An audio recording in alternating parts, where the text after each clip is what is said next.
यहां अध्याय 2 में पॉलिनोमियल पढ़ रहे हो।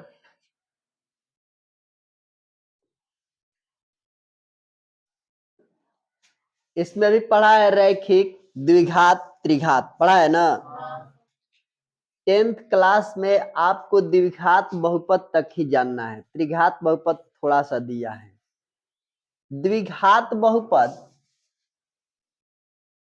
जैसे आपको समीकरण दिया जा रहा है ax² bx प्लस सी बराबर 0, ये कौन बहुपद दिखता है?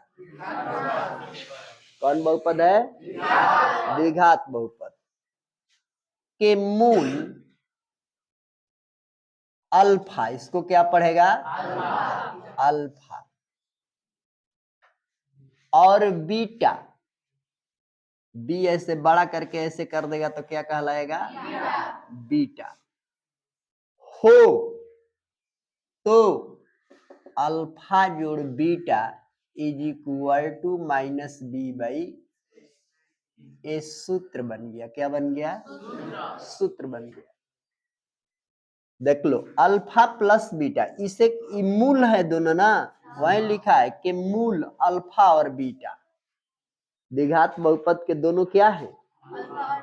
अल्फा और बीटा क्या है? मूल है। तो अल्फा जोड़ बीटा, अगर हम इसको कहें मूलों का योग, इसे हम मूलों का योग भी कह सकते।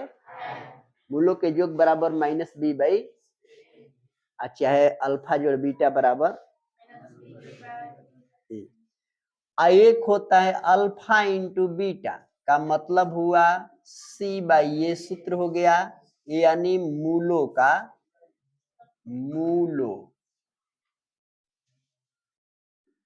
गुणनफल।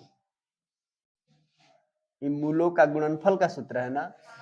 अब देख लो, अल्फा जोड़ बीटा बी बाई, यानी बी का यहाँ जो मान होता है उसको ऊपर रखते हैं, ए का मान, सी बाई यानी सी का मान ऊपर है, ए का मान नीचे।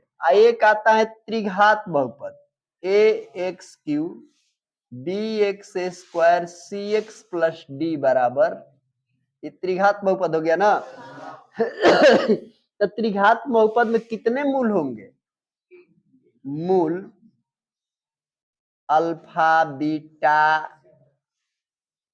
सीटा बीटा, अल्फा बीटा थीटा भी मान लो है। अगर इसके 3 मूल है, अल्फा बीटा थीटा, चाहे इसको लैम्डा मान लो, लैम्डा इसमें मानता है, ऐसे वाई के जैसे ऐसे करके लैम्डा मान लिया, तो लिखेंगे अल्फा जोड़ बीटा जोड़ लैम्डा बराबर, यानी तीनों मूलों का योग हो गया, तो सूत्र होता है minus B by A.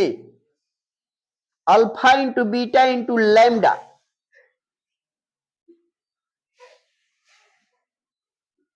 Alpha into beta into lambda का सूत्र होता है माइनस डी बाई ए।